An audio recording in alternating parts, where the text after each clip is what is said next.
उस सुबह ठंड हल्की हल्की थी, लेकिन मेरे दिल में अजीब सा उत्साह था। एग्जाम के लिए तैयार होकर मैं बस स्टॉप पर खड़ी थी। बस आई और भीड़ से भरी हुई थी। किसी तरह मैंने खुद को अंदर जगह दिलवाई। बस में खड़े होने के लिए भी मुश्किल से जगह थी। मेरे सामने खिड़की से आती ठंडी हवा मेरे बालों को छू रही थी। तभी पीछे से किसी ने हल्का सा धक्का दिया। मैं पलटी और देखा एक लंबा, सादगी से भरा चेहरा। उसकी आंखें गहरी और मुस्कुराहट में एक अजीब सी कशिश थी। वह थोड़ा झिझका और बोला, सॉरी, जगह कम है, शायद आपको असुविधा हो रही हो। मैंने धीरे से कहा, कोई बात नहीं। लेकिन मेरे शब्द मेरे दिल की धड़कन से तेज नहीं थे, बस हिलती रही और हर बार भीड़ में वह थोड़ा और करीब आता गया। प्लीज दोस्तों, मेरे चैनल पर नए होंगे तो सब्सक्राइब कर लीजिएगा। तो चलिए कहानी सुनाते हैं। एक जगह बस अचानक रुक गई और मैं अपना संतुलन खो बैठी। गिरने ही वाली थी कि उसने मेरे कंधे को थाम लिया। उसकी उंगलियों का स्पर्श ऐसा था जैसे समय थम गया हो। उसने मेरी ओर देखा और पूछा, आप ठीक हैं? मैंने हाँ में सिर हिलाया, पर मेरी नजरें उससे हट नहीं पाईं। पूरे सफर के दौरान उसने मुझसे बार बार पूछा कि क्या मैं आराम से खड़ी हूं। उसकी आवाज में एक सुकून था। जब मेरा स्टॉप आया तो मैं उतरी। उसने भी बस से उतरते हुए कहा, आपके साथ बात करने का मौका नहीं मिला, लेकिन उम्मीद है कि फिर कभी मिलेंगे। मैं कुछ कह पाती इससे पहले बस चल पड़ी। उसकी आंखों में एक सवाल था और मेरे दिल में उसका जवाब। परीक्षा तो जैसे तैसे दी, लेकिन मन उस अनजान मुसाफिर में उलझा रहा। मैं सोचती रही, क्या वह भी मेरे बारे में सोच रहा होगा? क्या यह सिर्फ एक संयोग था या कुछ और? कई दिनों बाद जब मैं उसी स्टॉप पर खड़ी थी, वही मुस्कुराता हुआ चेहरा फिर दिखा। इस बार उसने झिझके बिना कहा, क्या आपके साथ बस में सफर करने की अनुमति मिलेगी? और उस दिन से हमारी कहानी शुरू हुई। उस भीड़ भरी बस में हम दोनों ने अपनी अलग सी दुनिया बसा ली। अब हर सफर में हमें मंजिल से ज्यादा साथ की परवाह होती थी। प्यार बस यूं ही शुरू हो जाता है, एक अनजानी मुलाकात, और फिर दिल की गहराई तक पहुंचता हुआ। उस दिन से हमारी मुलाकातें बस तक सीमित नहीं रहीं। हर सुबह वह मेरा इंतजार करता। जैसे ही मैं स्टॉप पर पहुंचती, उसकी आंखों की चमक बढ़ जाती। उसकी मुस्कान के पीछे का वो अनकहा प्यार धीरे धीरे मेरे दिल में जगह बना रहा था। एक दिन जब बस भीड़ से खाली थी, उसने धीरे से कहा, दिव्या, क्या मैं कुछ पूछ सकता हूं? मैंने चौंक कर उसकी ओर देखा। उसने अपनी उंगलियों से सीट के कोने को पकड़ा हुआ था, जैसे शब्द कहने में भी वह खुद को संभालने की कोशिश कर रहा हो। क्या आपको मुझसे मिलकर अच्छा लगता है? मेरे होंठों से जवाब नहीं निकल सका, लेकिन मेरी आंखों ने शायद सब कह दिया। वह मुस्कुराया और बोला, मैं हर सुबह तुम्हें देखकर जिंदा महसूस करता हूं।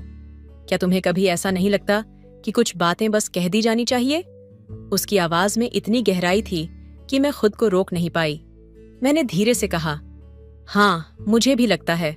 शायद तुमने मेरे दिल की बात कह दी। उस दिन से हम सिर्फ मुसाफिर नहीं रहे, बल्कि हमारी रूहें एक दूसरे को तलाशने लगीं। कभी कभी वह मेरे बालों से उड़ते गुलाब के खुशबू का जिक्र करता, तो कभी मेरे हंसने की वजह पूछता। हर बातचीत में उसकी आंखों की गहराई मुझे और डुबो देती। एक शाम जब हम दोनों बारिश से भीगते हुए बस स्टॉप पर खड़े थे, उसने अचानक मेरा हाथ पकड़ लिया। उसकी उंगलियों का स्पर्श मेरे पूरे वजूद को महसूस करा रहा था।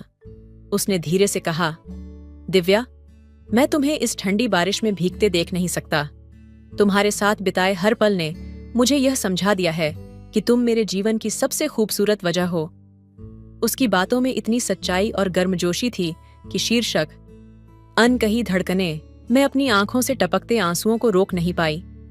मैंने उसके हाथों को और कसकर थाम लिया और कहा, तुम्हारे बिना ये बारिश सिर्फ बूंदों की बेमानी सीढ़ियां हैं, लेकिन तुम्हारे साथ ये एक गीत है जो हमारी कहानी लिख रहा है। उस दिन पहली बार उसने मुझे अपने पास खींचा। हम बारिश में एक दूसरे के इतने करीब थे कि हमारी धड़कनें भी एक हो गईं। वह मेरे माथे को छूते हुए बोला, तुम्हारी खुशबू, तुम्हारी धड़कन, सब कुछ मेरे होने को मायने देता है। उस पल ने हमें हमेशा के लिए बदल दिया। अब हमारा रिश्ता शब्दों से परे था। उसकी बाहों में मैं खुद को ऐसा महसूस करती थी जैसे मैं किसी कविता का हिस्सा हूं, जिसे सिर्फ उसने लिखा हो। हमारी कहानी बस यहीं खत्म नहीं हुई। वह हर सुबह मेरे चेहरे पर मुस्कान लाने के लिए नई वजह ढूंढता और मैं उसकी आंखों में खुद को बार बार खो देती। कुछ रिश्ते किस्मत से बनते हैं, लेकिन उनका गहराई में उतरना उस प्यार की कहानी बनाता है जिसे पूरी दुनिया याद रखती है। बारिश में वो पहली मुलाकात हमारी कहानी का नया अध्याय बन गई। अब हम बस मुसाफिर नहीं थे। हमारे बीच जो जुड़ाव था वह शब्दों और स्पर्श से परे था। हर सुबह वह मुझे लेने आता और हर शाम मुझे छोड़ने के बहाने ढूंढता। उसके साथ बिताया हर पल ऐसा लगता जैसे वक्त रुक सा गया हो। एक दिन उसने मुझे एक खूबसूरत झील के पास मिलने बुलाया। मैं वहां पहुंची तो देखा वह एक बेंच पर बैठा था, हाथ में एक छोटा सा बक्सा पकड़े। उसकी आंखों में वह गहराई थी जिसने मेरे दिल की धड़कनों को और तेज कर दिया। मैंने धीरे से पूछा, क्या बात है, कुछ खास? उसने मुस्कुराते हुए मेरी तरफ देखा और कहा, दिव्या, जब से तुम मेरी जिंदगी में आई हो, मैं हर दिन तुम्हारे साथ बिताए लम्हों को एक किताब में लिखने जैसा महसूस करता हूं। लेकिन कुछ बातें किताबों में नहीं लिखी जा सकती, वे सिर्फ दिल में बसी रहती हैं। वह खड़ा हुआ और मेरे करीब आया। उसका हर कदम जैसे मेरी सांसों को बांध रहा था। उसने बक्सा खोला जिसमें एक खूबसूरत पेंडेंट था। उसने मेरी ओर देखा और कहा, यह सिर्फ एक पेंडेंट नहीं है, ये मेरे दिल की आवाज है। मैं चाहता हूं कि इसे पहनकर तुम हर पल महसूस करो कि मैं तुम्हारे साथ हूं। मेरी आंखें नम हो गईं। मैंने उसकी ओर देखा और कहा, तुम्हारे साथ होने का एहसास इस दुनिया की सबसे खूबसूरत चीज है। तुम्हारे बिना ये पेंडेंट भी बेमानी लगता। उसने मेरे गले में पेंडेंट पहनाया। उसकी उंगलियां मेरी त्वचा को छू रही थीं और उस पल में जैसे पूरी दुनिया थम गई। उसने मेरे माथे को चूमा और कहा, दिव्या, मेरी जिंदगी का हर लम्हा अब तुम्हारे नाम है। तुम्हारे बिना मैं अधूरा हूं। उसकी बातों में ऐसा जादू था कि मैं खुद को रोक नहीं सकी। मैंने उसके चेहरे को अपने हाथों में लिया और कहा, तुम सिर्फ मेरे जीवन का हिस्सा नहीं हो, तुम मेरी आत्मा हो। तुम्हारे बिना मैं नहीं हूं। उस रात हम दोनों झील के किनारे बैठकर घंटों बात करते रहे। चांदनी की रोशनी में जब उसने मेरा हाथ पकड़ा तो ऐसा लगा जैसे हमारी रूहें एक दूसरे से वादा कर रही हों, हमेशा साथ रहने का। दिन बीतते गए और हमारा प्यार हर दिन और गहरा होता गया। हर स्पर्श, हर मुस्कान, हर नजर जैसे हमारी कहानी में एक नई कविता जोड़ रही थी। जब वह मुझे अपनी बाहों में समेटता तो ऐसा लगता जैसे मैं पूरी दुनिया को पा चुकी हूं। एक दिन उसने मुझसे कहा, दिव्या, मैं चाहता हूं कि हम इस कहानी को एक ऐसा नाम दें जिसे ये दुनिया हमेशा याद रखे। मैंने उसकी आंखों में देखा और कहा, हमारी कहानी का नाम पहले से है, रूह का सफर। क्योंकि हमारा प्यार सिर्फ इस दुनिया तक सीमित नहीं है, यह हमारी रूहों का बंधन है जो अनंत तक चलेगा। उस दिन उसने मुझे अपनी बाहों में लिया और हम दोनों ने चांद की रोशनी में यह वादा किया, हमारा प्यार हर सांस में जिंदा रहेगा, हर जीवन में साथ रहेगा। कुछ कहानियां सिर्फ जिया नहीं जाती, वे समय और स्थान से परे एक अमर गीत बन जाती हैं जो रूहों को जोड़ती हैं। हमारी कहानी भी ऐसी ही थी, एक रूहानी सफर जो कभी खत्म नहीं होगा। वो दिन जैसे हमारी आत्माओं को बांधने का एक संकेत था। हर मुलाकात के साथ हमारे दिलों की धड़कनें और तेज हो जातीं। हमारी बातें अब शब्दों से परे हो चुकी थीं। कभी उसकी आंखों की गहराई में मैं खुद को खो देती, तो कभी उसकी बाहों के गर्म एहसास में मैं खुद को पूरा महसूस करती। एक शाम उसने मुझे शहर से दूर एक पहाड़ी पर बुलाया। जब मैं वहां पहुंची तो चारों तरफ सितारों जैसी जगमगाती लाइटें थीं और बीच में एक छोटी सी टेबल। उसने मेरे लिए खाना बनाया था। उसकी यह कोशिश मेरे दिल को और छू गई। मैंने मुस्कुराते हुए कहा, तुम्हारी इन कोशिशों की कोई जरूरत नहीं थी। उसने जवाब दिया, दिव्या, जब तुम मेरे पास होती हो तो मैं अपनी पूरी दुनिया तुम्हारे कदमों में रख देना चाहता हूं। तुम सिर्फ मेरी प्रेमिका नहीं हो, तुम मेरी रूह हो। हमने खाना खाया और फिर आसमान के नीचे बैठे। उसकी उंगलियां मेरी उंगलियों से उलझी हुई थीं। उस पल उसने मेरी ओर देखा और धीरे से कहा, दिव्या, मैंने तुम्हारे बिना जिंदगी की कल्पना भी नहीं की, लेकिन एक सवाल मुझे हमेशा सताता है, क्या तुम सच में हमेशा मेरे साथ रहोगी? उसकी आंखों में एक डर था। मैंने उसका हाथ पकड़ा और कहा, तुम्हारे बिना मेरी जिंदगी अधूरी है। मैं हमेशा तुम्हारे साथ रहूंगी, तुम्हारे हर सुख दुख में, तुम्हारी हर सांस में। उसने मेरी ओर झुककर धीरे से कहा, मैं चाहता हूं कि इस रात को हमारी रूहों का मिलन कहाँ जाए। मैं चाहता हूं कि तुम मेरे इतने करीब आ जाओ कि हम दोनों के बीच कोई फासला न बचे। उसकी आवाज में एक अजीब सी गर्मजोशी थी। उसने मुझे अपने पास खींचा और उस पल में जैसे पूरी दुनिया गायब हो गई। उसका स्पर्श मेरे दिल को सुकून दे रहा था। उसके होंठों का एहसास मेरे हर दर्द को मिटा रहा था। उस रात आसमान गवाह था, चांदनी हमारी गवाही दे रही थी। हम दोनों ने अपनी रूहों को एक दूसरे में समेट लिया। हमारे बीच सिर्फ प्यार नहीं, बल्कि एक ऐसा बंधन था जो शब्दों से परे था। सुबह जब सूरज की पहली किरण ने हमें छुआ, उसने मेरे माथे को चूमते हुए कहा, अब मैं पूरा हूं। तुमने मुझे मेरी आत्मा वापस दी है। उस दिन से हमारा रिश्ता और गहरा हो गया। हर दिन, हर रात वह मेरे करीब आता गया। उसने मुझे समझाया कि प्यार सिर्फ स्पर्श नहीं, बल्कि वह एहसास है जो आपकी आत्मा को छू लेता है। हमारी कहानी अब एक अमर प्रेम गाथा बन चुकी थी। हमने सिर्फ एक दूसरे को नहीं, बल्कि अपनी रूहों को पाया था। हमारा प्यार अब किसी शब्द या परिभाषा का मोहताज नहीं था। कुछ प्रेम कहानियां सिर्फ दिलों को जोड़ने के लिए नहीं होती, वे रूहों को मिलाने के लिए होती हैं। और हमारा प्यार एक रूहानी गीत था जो कभी खत्म नहीं होगा। उस पहाड़ी पर बिताई वह रात हमारे जीवन की सबसे गहरी और मधुर स्मृति बन गई। वह दिन और वह रात अब हमारे बीच के हर पल का आधार थी। हम हर रोज एक दूसरे के और करीब आ रहे थे, जैसे दो नदियां सागर में मिलकर अपनी पहचान खो देती हैं। एक शाम उसने मुझे एक बगीचे में बुलाया। चारों तरफ गुलाब खिले थे और बीच में एक छोटी सी झील थी। उसकी सजावट को देखकर लगा जैसे उसने हर फूल मेरे लिए चुना हो। वहां एक पुराना तोता पिंजरे में बैठा था जो हमें ध्यान से देख रहा था। जैसे ही मैं पास पहुंची, उसने एक गीत गाना शुरू किया। तोते की आवाज में ऐसा लगा जैसे वह हमारी कहानी सुना रहा हो। मैंने हंसते हुए उससे पूछा, यह सब क्यों? वह मुस्कुराया और मेरी आंखों में देखते हुए बोला, तोता सिर्फ देख रहा है, गा रहा है, लेकिन मैं चाहता हूं कि तुम समझो, ये सब इसलिए है क्योंकि हर पल तुम्हारे साथ मैं अपने दिल के हर हिस्से को तुम्हारे नाम करता हूं। उसने धीरे से मेरा हाथ पकड़ा और मुझे झील के पास ले गया। पानी में चांद की परछाई झलक रही थीं। उसने मेरे बालों में उलझे गुलाब की पंखुड़ी को छुआ और कहा, दिव्या, तुम्हारे बिना यह चांद भी अधूरा लगता है। तुम मेरी दुनिया हो और मैं चाहता हूं कि तुम्हें हर पल इस बात का एहसास हो। उसकी उंगलियां मेरे गालों को छू रही थीं। उसकी गर्म सांसें मेरे चेहरे पर पड़ रही थीं।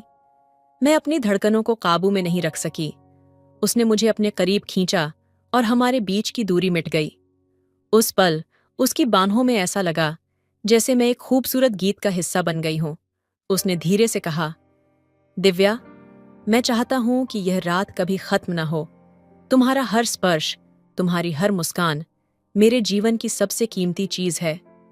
मैंने उसकी आंखों में देखा और कहा, तुम्हारे बिना मेरी हर खुशी अधूरी है।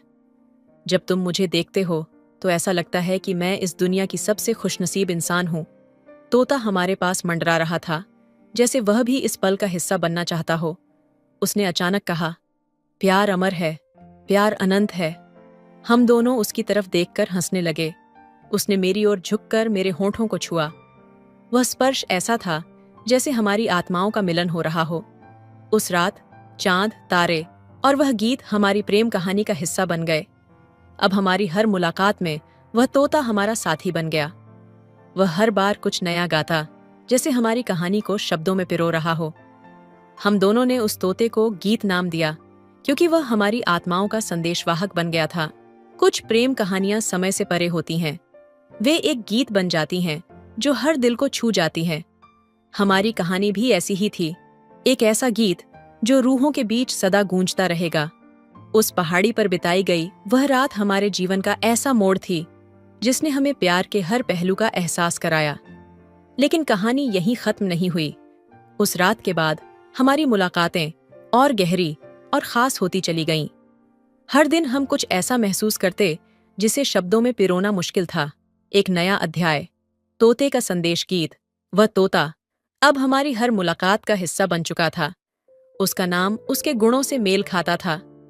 जब भी हम मिलते, गीत हमारे पास उड़कर आता और एक नया शब्द या वाक्य बोलता, मानो हमारी भावनाओं को व्यक्त करने की कोशिश कर रहा हो। एक दिन जब हम बगीचे में मिले, गीत ने कहा, सच्चा प्यार कभी अधूरा नहीं होता। मैंने चौंक कर उसकी ओर देखा और मुस्कुराई। क्या यह तुम्हारा संदेश है? मैंने उसे छेड़ते हुए पूछा। उसने मेरा हाथ पकड़ते हुए कहा, यह तोता सिर्फ बोलता है, लेकिन उसके शब्द मेरे दिल की गहराई को छूते हैं। यह तुम्हारे लिए मेरा वादा है दिव्या, हमारा प्यार अधूरा नहीं रहेगा। उसने मेरा हाथ अपने सीने पर रखा। उसकी धड़कनें तेज थीं और मेरी सांसें धीमी पड़ गईं। उस पल में हम दोनों ने महसूस किया कि हमारा प्यार किसी और चीज से परे था। यह सिर्फ शारीरिक आकर्षण या शब्दों का खेल नहीं था। यह आत्माओं का बंधन था, अनजाने डर और दिल का साहस। हालांकि हमारा प्यार दिन ब दिन गहरा होता जा रहा था, लेकिन मेरे दिल में एक अनजाना डर भी बढ़ रहा था। क्या यह खुशी हमेशा के लिए रहेगी? क्या हमारी यह कहानी इतनी ही खूबसूरती से चलती रहेगी? मैंने एक दिन उससे पूछा, क्या तुम्हें कभी डर नहीं लगता कि हम यह सब खो सकते हैं? उसने मेरी आंखों में देखते हुए कहा, डर केवल तब आता है जब प्यार कमजोर हो। हमारा प्यार इतना मजबूत है कि किसी भी डर के लिए इसमें जगह नहीं। उसने अपनी उंगलियों से मेरे गालों को छुआ और कहा, तुम्हारे बिना मैं अधूरा हूं, लेकिन अगर तुम्हें किसी दिन मुझसे दूर जाना पड़ा तो भी मैं हमेशा तुम्हारे प्यार को अपने भीतर संजो कर रखूंगा। तुम्हारा हर स्पर्श, हर मुस्कान मेरी आत्मा का हिस्सा बन चुका है। उसकी ये बातें मुझे भीतर तक छू गईं। मैंने खुद से वादा किया कि मैं उसके साथ हमेशा रहूंगी, चाहे परिस्थिति कैसी भी हो।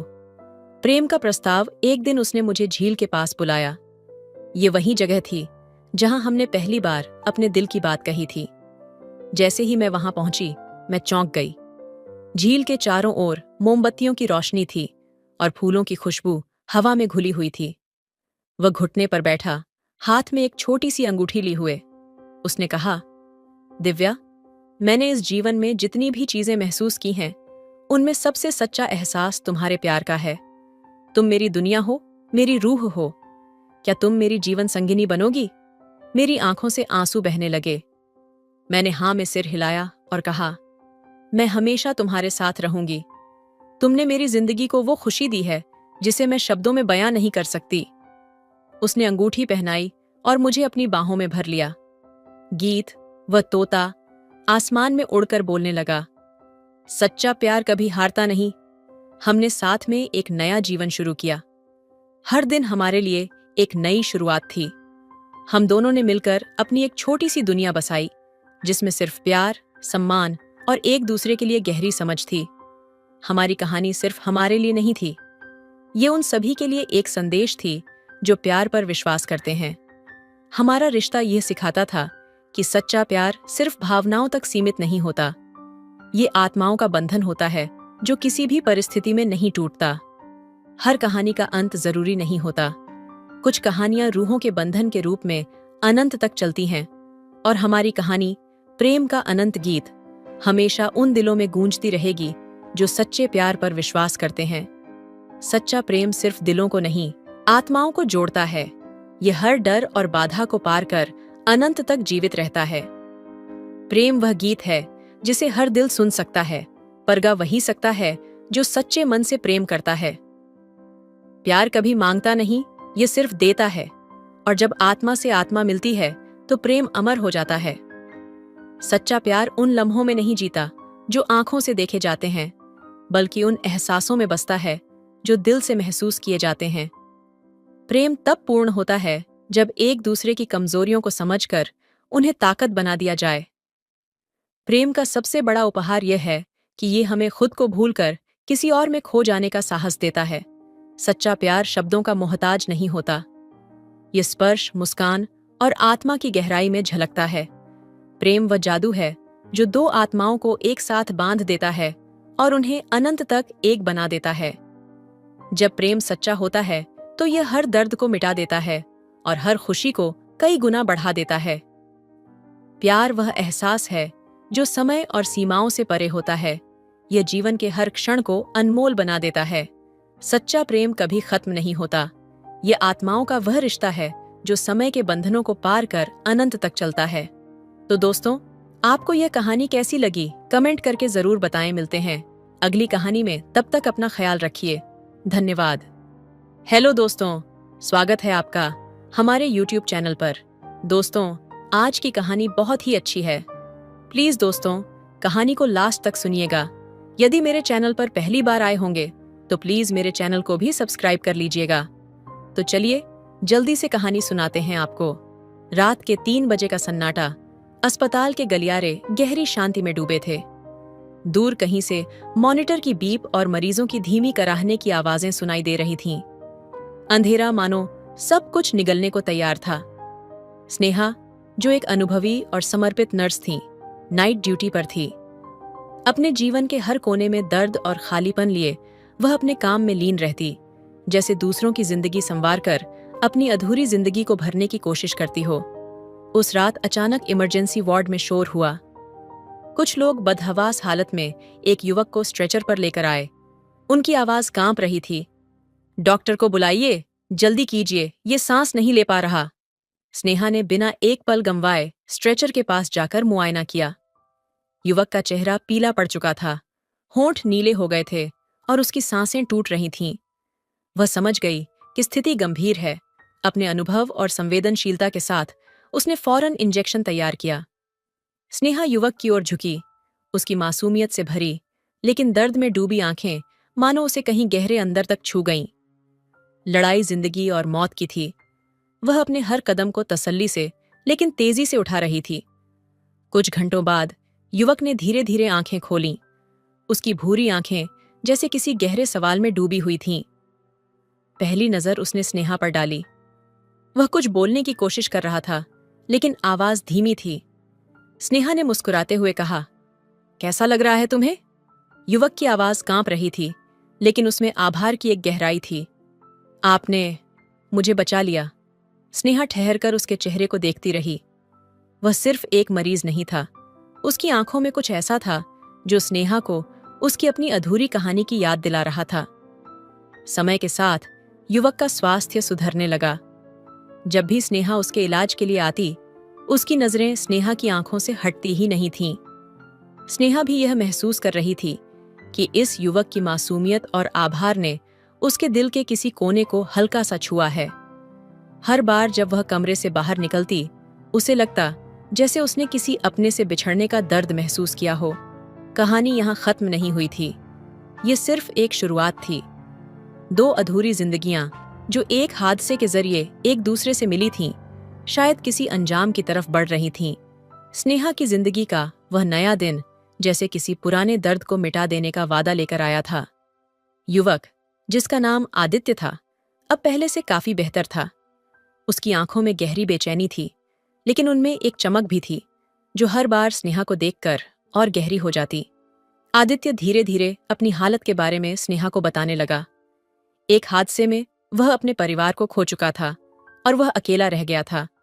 उसकी बातों में दर्द ऐसा था जिसे सुनकर स्नेहा का दिल पिघलने लगा। वह जानती थी कि यह दर्द कुछ ऐसा ही है जैसा उसने अपने पति को खोने के बाद महसूस किया था।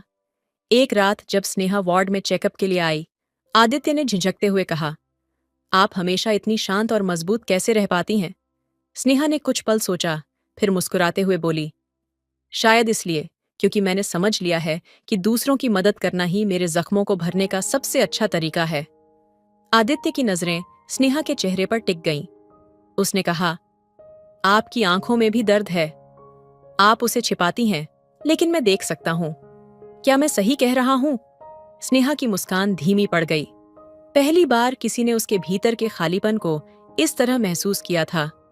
उसने गहरी सांस लेते हुए कहा, शायद हाँ, पर हम सभी की जिंदगियां अधूरी हैं, आदित्य, और यही अधूरापन हमें दूसरों से जोड़ता है। उन दोनों के बीच एक नाजुक सा रिश्ता बनने लगा था।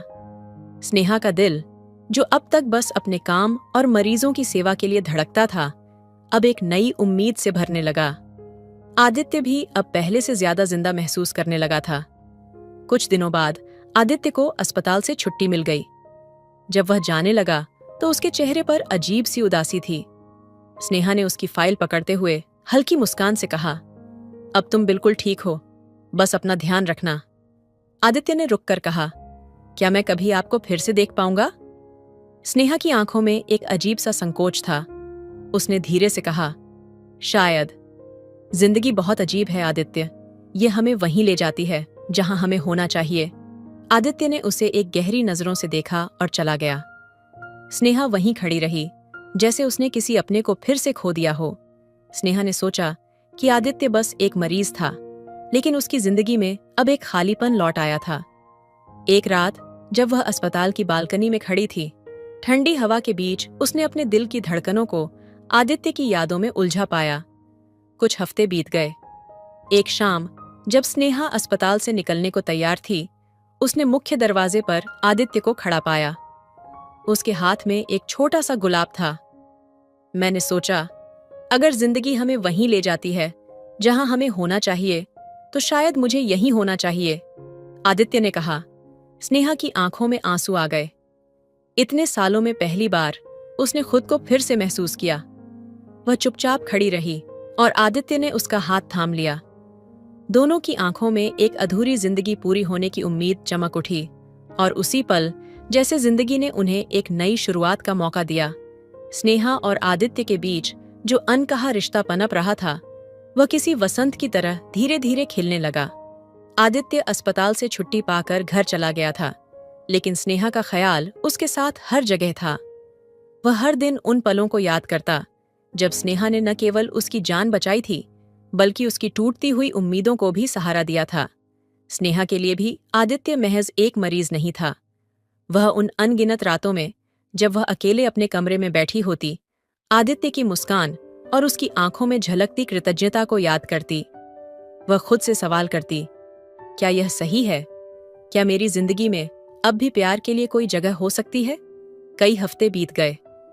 स्नेहा ने सोचा था कि आदित्य अब अपनी जिंदगी में व्यस्त हो चुका होगा, लेकिन एक शाम जब अस्पताल के गेट पर उसकी ड्यूटी खत्म हुई, उसने देखा कि आदित्य वहीं खड़ा है।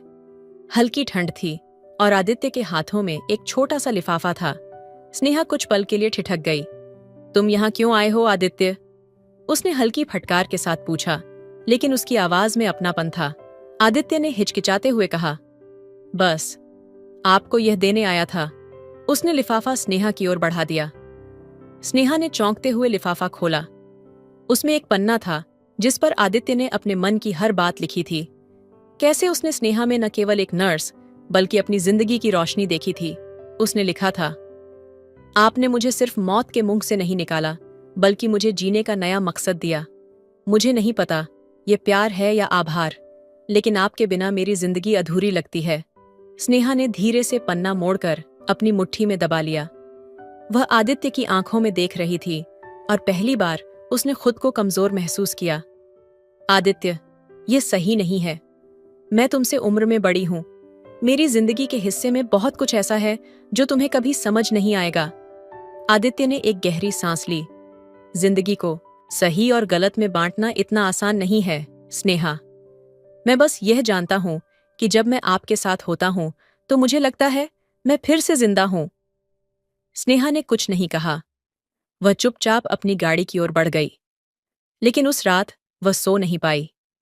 आदित्य के शब्द, उसकी मासूमियत और उसकी आंखों में झलकती सच्चाई ने स्नेहा के दिल की दीवारों को हिला दिया था। अगले कुछ दिनों में स्नेहा ने आदित्य से दूरी बनाए रखने की कोशिश की, लेकिन उसका दिल बार बार उसे वही सवाल पूछता रहा, क्या मैं भी प्यार के काबिल हूं? एक दिन जब स्नेहा अस्पताल की बालकनी में अकेली खड़ी थी, आदित्य ने पीछे से आकर कहा, आप मुझसे डर रही हैं स्नेहा? स्नेहा पलटी और आदित्य की आंखों में देखने लगी। मैं खुद से डर रही हूं आदित्य। आदित्य ने धीरे से उसका हाथ पकड़ लिया। क्या हम दोनों का दर्द एक दूसरे का सहारा नहीं बन सकता? स्नेहा की आंखों में आंसू थे। उसने आदित्य का हाथ नहीं छोड़ा। उस पल उसे लगा कि वह पहली बार अपने दिल की आवाज सुन रही थी। वह पहली बार खुद को अपनी जवानी के उस दौर में खड़ा महसूस कर रही थी जहां प्यार ने कभी उसके दरवाजे पर दस्तक दी थी। उस रात दोनों ने ज्यादा कुछ नहीं कहा। स्नेहा ने आदित्य को खुद के करीब महसूस किया, लेकिन एक दूरी भी बनाए रखी। प्यार धीरे धीरे अपनी जड़ें जमा रहा था, एक शांत गहरी नदी की तरह जो अपनी राह खुद तलाश रही थी। आने वाला वक्त आदित्य और स्नेहा ने अपने अपने दिलों में उमड़ते भावों को समझने का वक्त देने का फैसला किया। वे अक्सर साथ समय बिताते, बातें करते, लेकिन दोनों ने अभी तक अपने रिश्ते को कोई नाम नहीं दिया। प्यार के इस सफर में कोई जल्दबाजी नहीं थी, बस एक एहसास था जो दोनों के जीवन को धीरे धीरे संवार रहा था। यह एक ऐसा रिश्ता था जो किसी शुरुआत की तरह था, लेकिन जिसकी गहराई अंतहीन थी। खामोशी में बसा पहला एहसास, स्नेहा और आदित्य के बीच का रिश्ता अब ऐसा बन चुका था जिसमें शब्द कम और खामोशियां ज्यादा बोलती थीं। दोनों ने अपने दिल के कोनों में किसी नए एहसास को जगह देना शुरू कर दिया था, लेकिन उसे स्वीकार करने की हिम्मत अभी नहीं जुटा पाए थे। एक दिन आदित्य ने स्नेहा को बाहर मिलने का प्रस्ताव दिया। यह पहली बार था जब वह उसे अस्पताल के बाहर देखना चाहता था, एक नर्स के रूप में नहीं, बल्कि सिर्फ स्नेहा के रूप में। क्या तुम कल शाम को मुझसे मिलोगी? आदित्य ने हिचकिचाते हुए पूछा।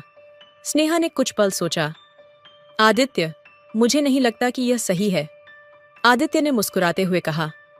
मैंने सही या गलत के बारे में सोचना छोड़ दिया है स्नेहा। कभी कभी बस दिल की सुननी चाहिए। स्नेहा ने पहली बार खुद को कमजोर पड़ते हुए पाया। उसने धीरे से हामी भर दी। अगले दिन शाम को स्नेहा ने खुद को आईने में देखा। सफेद कोट और अस्पताल की एकरस जिंदगी से दूर उसने हल्की गुलाबी साड़ी पहनी थी। लंबे समय बाद उसने खुद को सजीव महसूस किया। उसने खुद से कहा, यह सिर्फ एक मुलाकात है, इससे ज्यादा कुछ नहीं। जब वह तय समय पर एक छोटे से कैफे में पहुंची तो आदित्य पहले से वहां मौजूद था। वह नीली शर्ट और जीन्स में था और उसकी आंखों में वही मासूम चमक थी। स्नेहा को देखकर उसकी नजरें ठहर गईं। आप बहुत सुंदर लग रही हैं, आदित्य ने कहा। स्नेहा मुस्कुरा दी। तुम्हें यह सब करने की जरूरत नहीं थी आदित्य। जरूरत और चाहत में फर्क होता है स्नेहा। मुझे आपकी जिंदगी का एक हिस्सा बनना अच्छा लगता है। दोनों ने कैफे के एक कोने में बैठकर बातें करनी शुरू की। आदित्य ने अपनी जिंदगी के वो हिस्से साझा किए जिन्हें उसने अब तक किसी से नहीं कहा था। अपना बचपन, अपने सपने और वह अकेलापन जिसने उसे तोड़ दिया था। स्नेहा ने भी अपने बारे में बताया, अपने पति के साथ बिताए खूबसूरत पल और फिर वह हादसा जिसने उसे अकेला छोड़ दिया। उनकी बातें न तो दुखी थीं न ही खुश, वे बस सच्ची थीं। दो जिंदगियां जो टूटकर बिखर गई थीं, अब एक दूसरे की दरारों को भरने की कोशिश कर रही थीं। कैफे से बाहर निकलते हुए ठंडी हवा चल रही थी। स्नेहा के कंधे पर साड़ी का पल्लू उड़ने लगा। आदित्य ने हल्के से पल्लू को थाम लिया। आपको ठंड लग जाएगी, उसने कहा। स्नेहा ने पहली बार उसके हाथ को इतने करीब महसूस किया। उसकी हथेलियां गर्म और मजबूत थीं। उसने अपनी नजरें झुका लीं, लेकिन उसका दिल जोर जोर से धड़कने लगा। कुछ कदम चलने के बाद आदित्य ने झिझकते हुए कहा, स्नेहा, क्या मैं कुछ पूछ सकता हूं? स्नेहा रुक गई। उसने आदित्य की आंखों में देखा। क्या आपने कभी सोचा है कि जिंदगी आपको दूसरा मौका भी दे सकती है? स्नेहा को जैसे शब्दों का जवाब नहीं मिला। उसने हल्के से कहा, दूसरे मौके अक्सर डराते हैं आदित्य। आदित्य ने गंभीरता से कहा, पर कभी कभी डर के उस पार ही तो असली जिंदगी होती है। उस रात दोनों ने ज्यादा कुछ नहीं कहा, लेकिन जब स्नेहा घर लौटी तो वह अपने भीतर एक नया एहसास लेकर लौटी थी। जैसे उसकी जवानी, जो जिम्मेदारियों और अकेलेपन के नीचे दब गई थी, फिर से पहली बार किसी की बातों में खिलखिलाने लगी हो। आदित्य और स्नेहा की मुलाकातें अब ज्यादा होने लगीं। दोनों ने अपने बीच के फर्क को महसूस किया, लेकिन उसे प्यार की राह में बाधा बनने नहीं दिया। यह रिश्ता न तो किसी जल्दबाजी का था और न ही किसी जोर जबरदस्ती का। यह एक नदी की तरह था जो अपने रास्ते पर धीरे धीरे बह रही थी। उनकी जवानी अब अपने पहले एहसास की दहलीज पर थी। एक ऐसा प्यार जो न केवल उनके दिलों को बल्कि उनके टूटे हुए हिस्सों को भी जोड़ रहा था। इस कहानी से हमें कई महत्वपूर्ण शिक्षा और सुविचार मिलते हैं जो हमारे जीवन में गहरी समझ और संवेदनशीलता को बढ़ाते हैं। कुछ सुविचार इस प्रकार हैं। कभी कभी हमें अपने डर को पार करना होता है, क्योंकि असली जिंदगी वहीं होती है जहां हमारी सीमाएं खत्म होती हैं। यह हमें बताता है कि डर हमारे सबसे बड़े दुश्मन की तरह होता है और उसे पार करने से ही हम अपने सच्चे उद्देश्यों और खुशियों को पा सकते हैं। हर रिश्ते की शुरुआत दिल से होती है और जब हम दिल से जुड़ते हैं तो उस रिश्ते में सच्चाई और समझ होती है। ये शिक्षा हमें यह बताती है कि रिश्ते का आधार सच्चाई और समझ होती है, न कि केवल बाहरी रूप या शर्तें। जब हम दूसरों के दर्द को समझते हैं तो हम खुद को भी समझने लगते हैं। इस विचार से यह स्पष्ट होता है कि दूसरों की मदद करते हुए हम अपनी कमजोरी और ताकत दोनों को समझते हैं, जिससे आत्म साक्षात्कार और सहानुभूति का विकास होता है। जीवन के सबसे सुंदर पल उन छोटे छोटे एहसासों में छुपे होते हैं जिन्हें हम नजरअंदाज कर देते हैं। यह हमें यह सिखाता है कि जीवन की सच्ची खुशियां और गहरी संवेदनाएं अक्सर साधारण और सरल क्षणों में होती हैं, जिन्हें हम व्यस्तता के कारण छोड़ देते हैं। सच्चा प्यार किसी आदर्श की तलाश नहीं करता, वह बस एक दूसरे के जख्मों को समझकर उन्हें भरने का प्रयास करता है। यह हमें सिखाता है कि प्यार का अर्थ किसी परफेक्ट साथी की तलाश नहीं, बल्कि एक दूसरे के दर्द और भावनाओं को समझकर सहारा देना है। जब हमें अपनी जिंदगी में दूसरे मौके मिलते हैं तो हमें उनका स्वागत करना चाहिए, क्योंकि वे हमें नए अध्याय की ओर ले जाते हैं।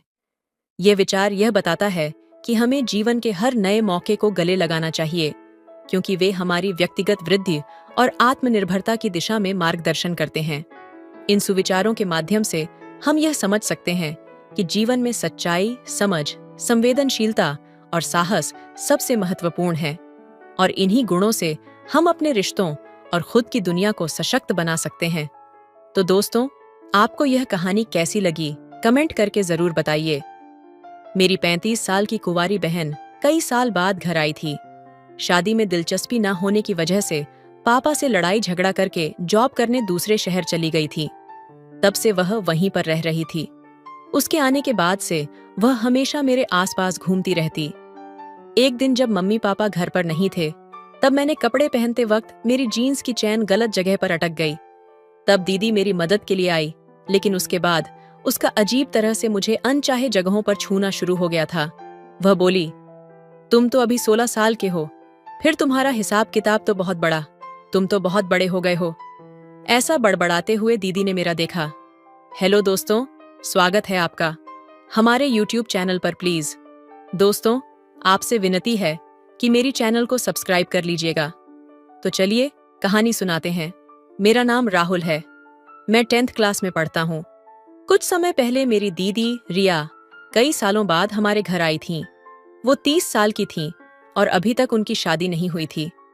मेरे मम्मी पापा दोनों जॉब करते थे, इसलिए दोपहर को जब मैं स्कूल से घर लौटता तो घर पर मेरी देखभाल करने वाला कोई नहीं होता।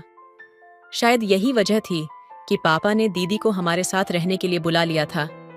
जब दीदी घर आईं तो उन्होंने मुझे देखते ही गले लगा लिया और कहा, राहुल, तुम तो कितने बड़े हो गए हो। उनका मेरे साथ होना बहुत अच्छा लग रहा था। उन्होंने मेरे कमरे में रहना शुरू कर दिया और मैंने खुशी खुशी अपना कमरा उनके साथ शेयर किया। दोपहर को स्कूल से लौटने पर दीदी मेरे हाथ से बैग लेती, खाना परोसती और मेरा हर ख्याल रखती। मुझे ये सब बहुत अच्छा लगता। पर दीदी के आने का एक और कारण था, जिसके बारे में मैंने पहले कभी नहीं सोचा था। करीब 1 महीने पहले मुझे थायराइड का पता चला था। मेरी कम उम्र में ही इस बीमारी ने मुझे कमजोर बना दिया था। हर दिन मुझे एंटी थायराइड इंजेक्शन लेना पड़ता था और इसके लिए घर पर एक मेल नर्स आता था। नर्स करण हर दिन दोपहर में आता। उसकी उम्र करीब 25-26 साल रही होगी। उसकी बातों और उसकी आंखों में एक अजीब सी गहराई थी। जब करण आता तो दीदी अक्सर उसे चुपचाप देखती रहती। मैं इस बात को ज्यादा तवज्जो नहीं देता था, लेकिन धीरे धीरे मुझे महसूस हुआ कि दीदी करण के बारे में कुछ छिपा रही हैं। एक रात की बात है, मैं अपने कमरे में सो रहा था और अचानक मेरी नींद खुली। मैंने देखा कि दीदी खिड़की के पास खड़ी थीं और किसी से फोन पर धीमी आवाज में बात कर रही थीं। उनके चेहरे पर चिंता और बेचैनी साफ नजर आ रही थी। मैंने उनकी बातें सुनने की कोशिश की, लेकिन वह धीरे से बोली, ये बात राहुल को नहीं पता चलनी चाहिए। जो हुआ वो बहुत गलत था। मेरा दिल तेजी से धड़कने लगा। मैंने करवट बदलकर सोने का नाटक किया, लेकिन अब मेरे मन में सवालों का तूफान उठ चुका था। आखिर दीदी मुझसे क्या छिपा रही थीं? करण के साथ उनका क्या रिश्ता था? और ऐसा क्या हुआ था जिसे मुझे नहीं जानना चाहिए? अगले दिन मैंने दीदी की हर हरकत पर ध्यान देना शुरू किया। करण जब आया तो दीदी की नजरें उससे मिलने के बजाय झुक गईं। और उस दिन करण के जाने के बाद मैंने दीदी के कमरे में एक कागज का टुकड़ा पाया। उस पर सिर्फ एक ही लाइन लिखी थी, सच बाहर आ गया तो सब खत्म हो जाएगा। अब यह सिर्फ एक कागज का टुकड़ा नहीं था, ये मेरी जिंदगी में एक ऐसे राज का दरवाजा खोलने वाला था जिसे जानने के बाद सब कुछ बदल सकता था। आखिर दीदी और करण का क्या सच था? क्या यह सच मेरी जिंदगी पर कोई असर डालने वाला था, या यह सिर्फ एक गलत फहमी थी? कमरे से बाहर निकलते ही मैंने देखा कि घर के हॉल में हल्की सी रोशनी जल रही थी। मैं धीमे कदमों से उस ओर बढ़ा। मेरी सांसें तेज हो रही थीं और हर कदम के साथ मेरा दिल जोरों से धड़कने लगा। जब मैंने हॉल में झांका तो दीदी वहां खिड़की के पास खड़ी थीं। वह किसी चीज को देख रही थीं, लेकिन उनका चेहरा तनावग्रस्त और गंभीर था। उनके हाथ में एक डायरी थी जो शायद उन्होंने हमारे स्टडी रूम से उठाई थी। मैंने धीमे से उनसे पूछा, दीदी, इतनी रात गए आप यहाँ क्या कर रही हैं? मेरी आवाज सुनते ही वह चौंक गईं और जल्दी से डायरी को पीछे छुपाने की कोशिश करने लगीं। उनके चेहरे पर एक डर और झिझक साफ झलक रही थी। मैंने आगे बढ़कर पूछा, आपके पास ये डायरी क्यों है और आप इतनी परेशान क्यों दिख रही हैं? उन्होंने थोड़ा रुककर कहा, कुछ नहीं, बस नींद नहीं आ रही थी तो यहां आ गई। तुम जाओ और सो जाओ। लेकिन उनके शब्दों से ज्यादा उनके हाव भाव बोल रहे थे। मुझे समझ आ गया था कि कुछ गड़बड़ है। मैंने हिम्मत जुटाकर कहा, दीदी, अगर कुछ परेशानी है तो आप मुझसे कह सकती हैं।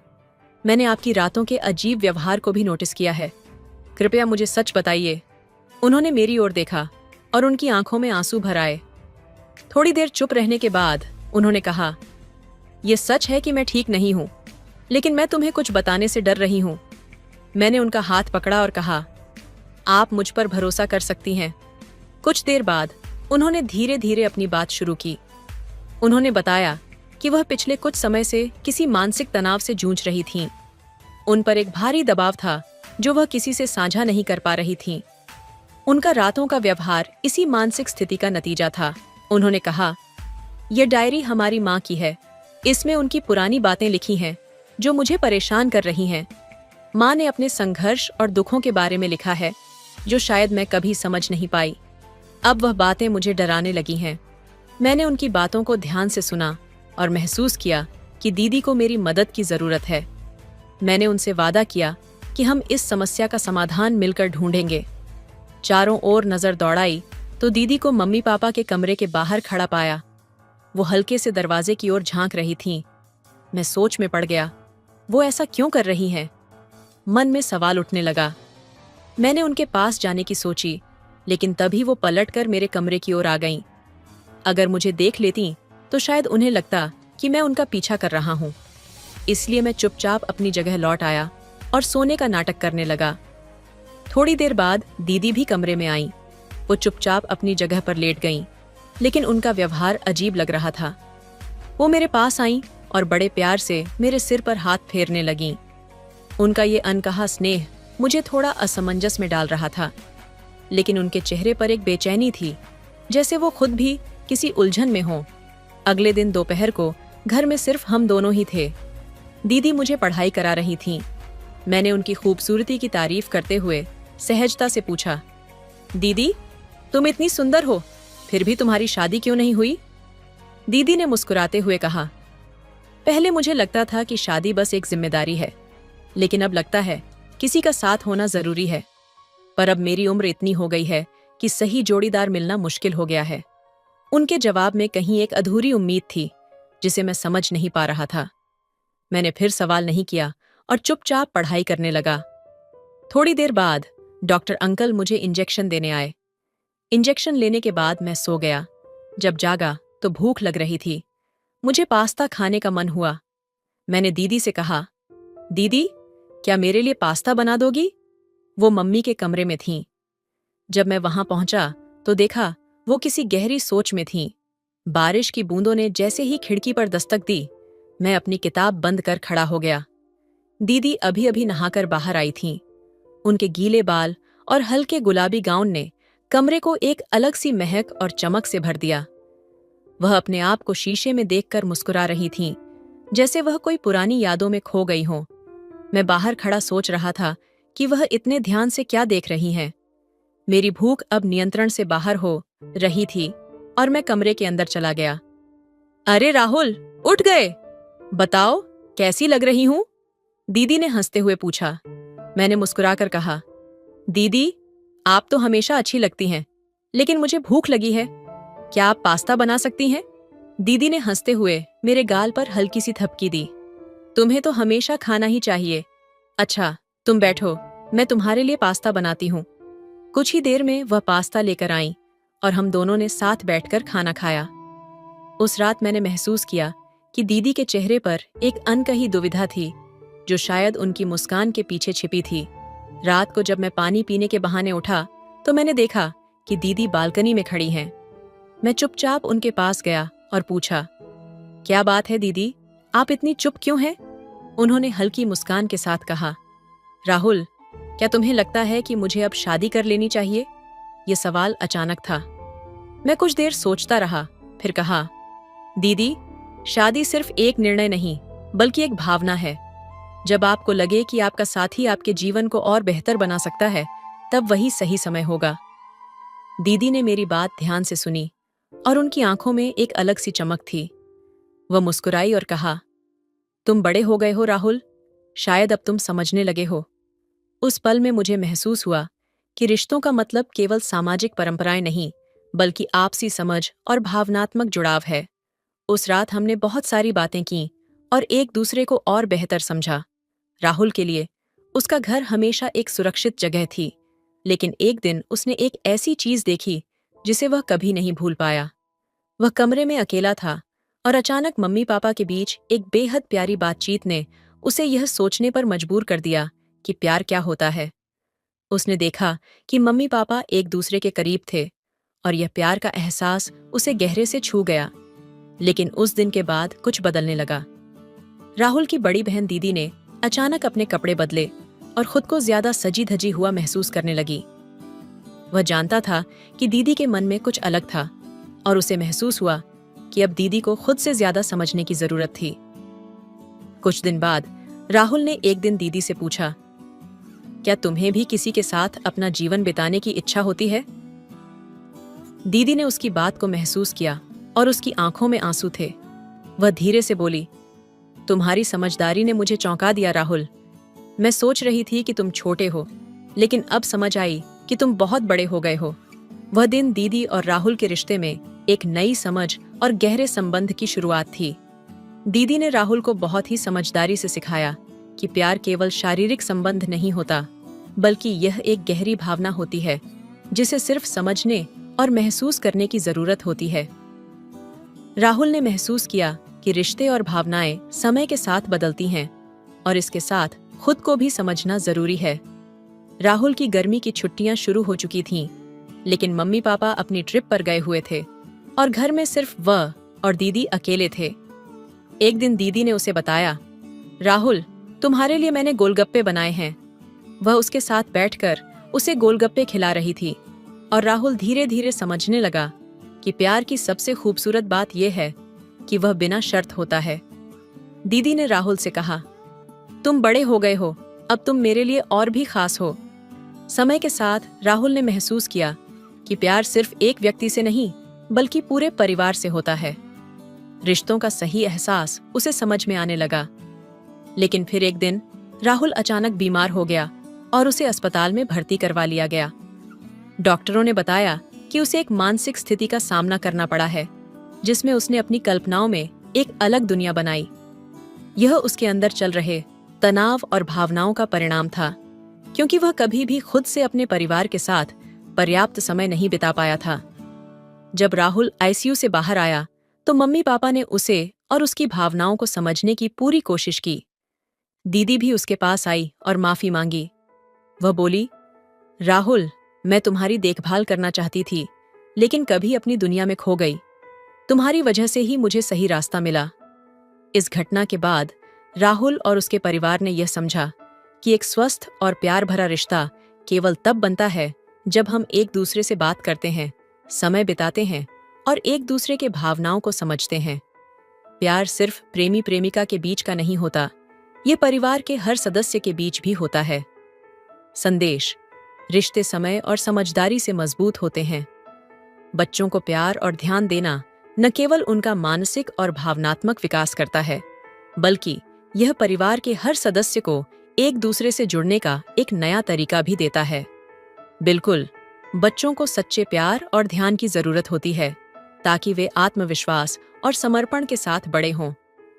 जब परिवार में प्यार और समर्थन का माहौल होता है, तो बच्चों में सुरक्षित और स्थिर होने का एहसास होता है। यही नहीं, यह रिश्तों में समझदारी और आपसी विश्वास को भी मजबूत करता है, जिससे परिवार के सदस्य एक दूसरे के करीब आते हैं और एक दूसरे के साथ खुशहाल जीवन जीते हैं। इस प्रकार परिवार का हर सदस्य अपनी भूमिका निभाता है, चाहे वह माता-पिता हों या बच्चे। रिश्तों में सामंजस्य बनाए रखने के लिए एक दूसरे के विचारों, भावनाओं और जरूरतों को समझना बेहद जरूरी होता है। जब हर सदस्य दूसरे की स्थिति को समझने की कोशिश करता है, तो यह न केवल रिश्तों को मजबूत करता है, बल्कि परिवार के भीतर एक गहरी और स्थायी समझ भी बनती है। जब परिवार के सदस्य एक दूसरे की भावनाओं का सम्मान करते हैं और खुले दिल से संवाद करते हैं, तो यह उन्हें मानसिक रूप से सशक्त बनाता है।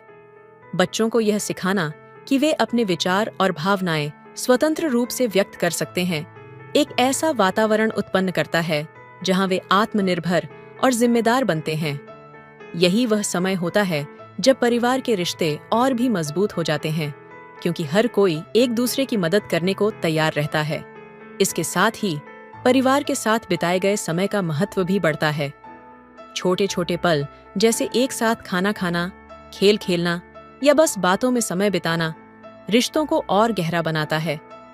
ये छोटे छोटे पल परिवार के बीच एक मजबूत बंधन की तरह काम करते हैं, जो कठिन समय में भी एक दूसरे को सहारा देने का जरिया बनते हैं।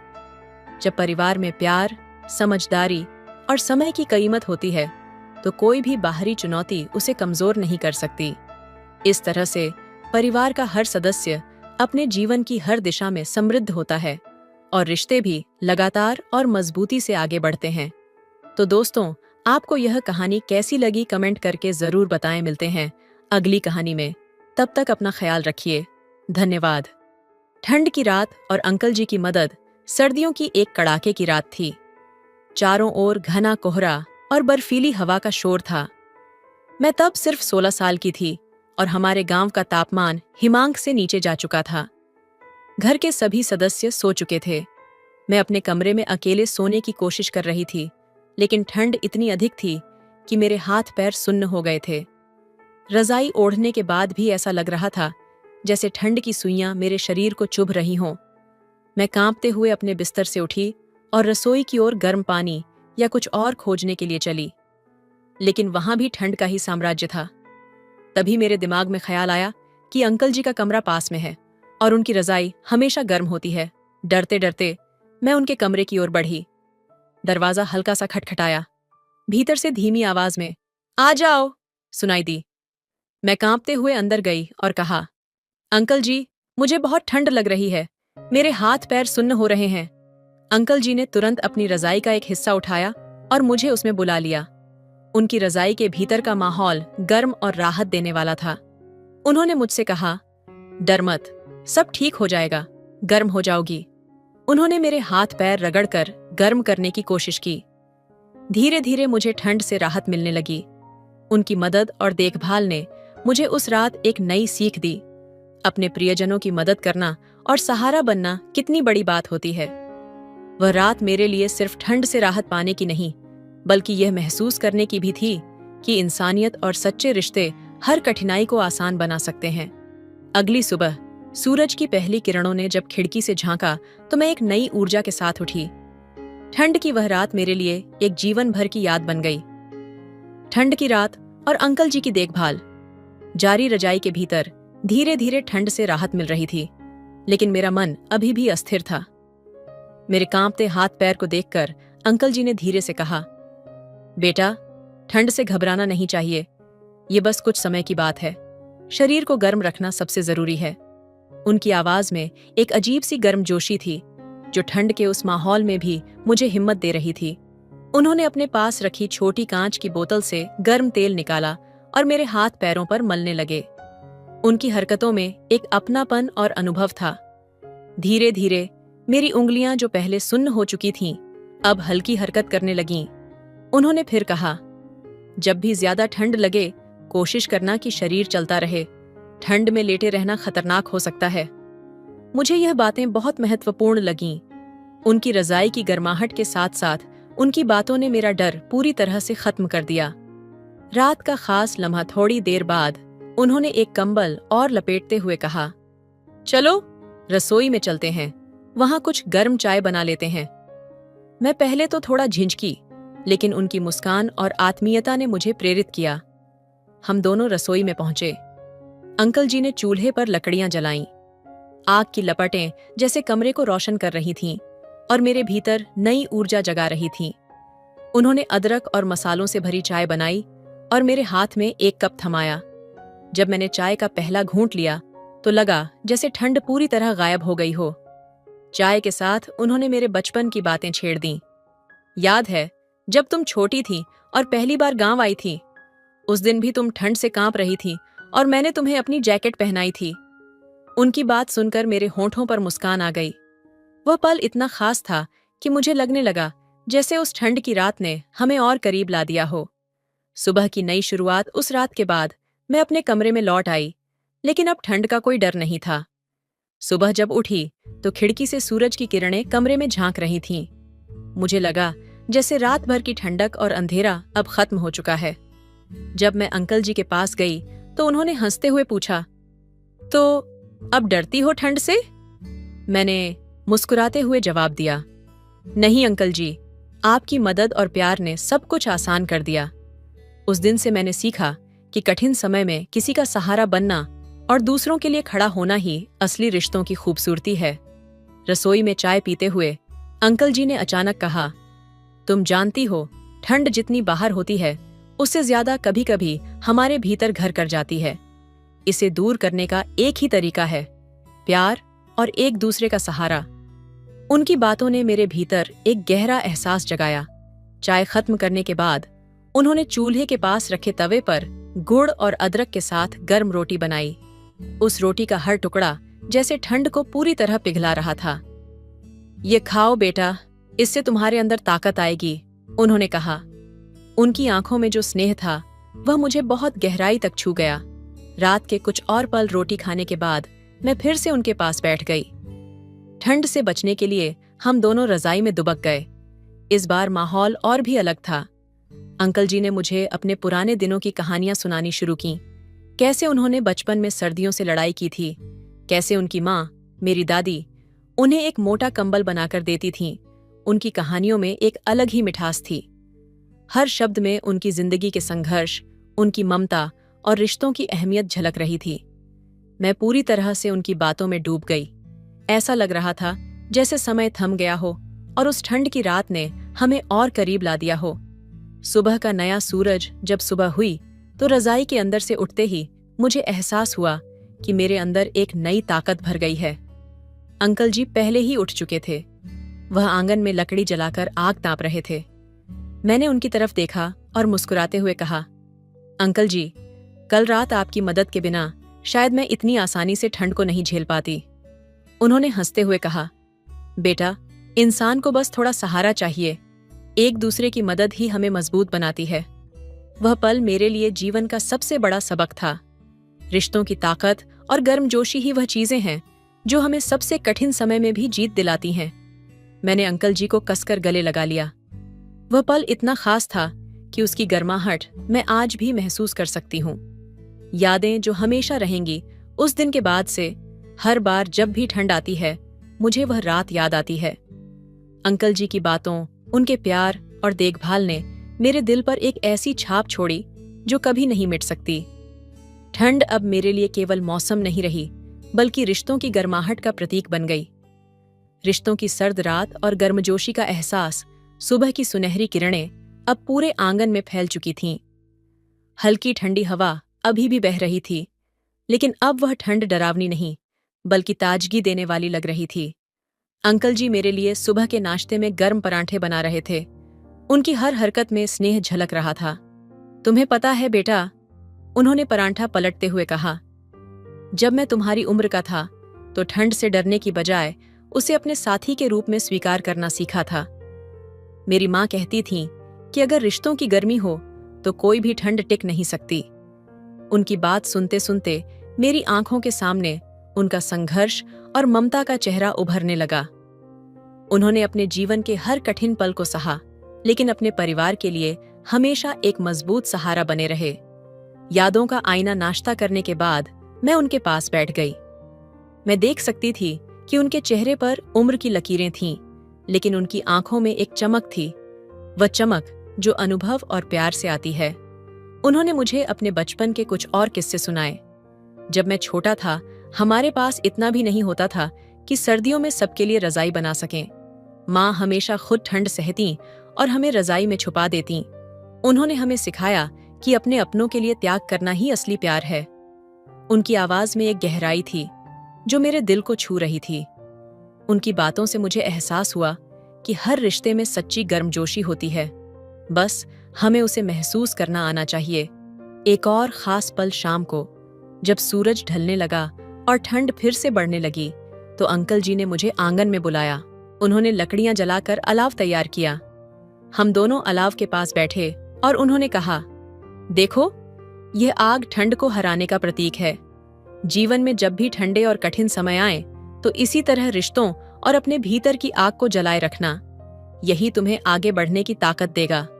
उनकी यह बात मेरे दिल में कहीं गहराई तक बस गई।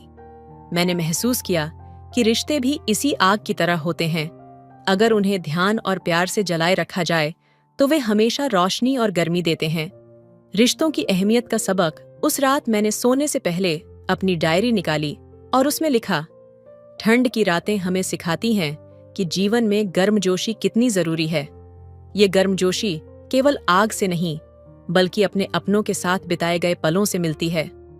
अंकल जी की बातों और उनके साथ बिताए गए उस समय ने मुझे रिश्तों की असली ताकत का एहसास कराया। उन्होंने मुझे सिखाया कि चाहे कितनी भी सर्दी या कठिनाई आए, अगर हमारे पास अपने अपनों का प्यार और सहारा है तो हम हर मुश्किल को पार कर सकते हैं। संवेदनशीलता और रिश्तों की बुनियाद अलाव की आग धीरे धीरे बुझने लगी थी, लेकिन उस रात अंकल जी की बातें मेरे मन में गहराई तक जल रही थीं। मैं उनके पास बैठी, अलाव की बची हुई गर्माहट महसूस करते हुए, और उनसे एक सवाल किया, अंकल जी, क्या हर रिश्ता इतना मजबूत और सच्चा हो सकता है? अंकल जी ने एक पल के लिए मेरी ओर देखा और मुस्कुराए। उनकी आंखों में एक अद्भुत सुकून था। उन्होंने कहा, रिश्ते ऐसे नहीं बनते बेटा, उन्हें मजबूत और सच्चा बनाने में समय और त्याग लगता है। जैसे इस अलाव को जलाने के लिए लकड़ियां, धैर्य और मेहनत चाहिए, वैसे ही रिश्तों को भी समय, समझ और प्यार चाहिए। उनकी यह बात मेरे दिल में एक और गहरी छाप छोड़ गई। उन्होंने मुझे सिखाया कि हर रिश्ता एक यात्रा की तरह होता है, जिसमें हर कदम को संभल कर चलना पड़ता है। एक अनमोल उपहार अगली सुबह जब मैं उठी तो अंकल जी ने मेरे लिए एक गर्म ऊनी शॉल तैयार की थी। ये तुम्हारी दादी की शॉल है, उन्होंने इसे अपने हाथों से बुना था।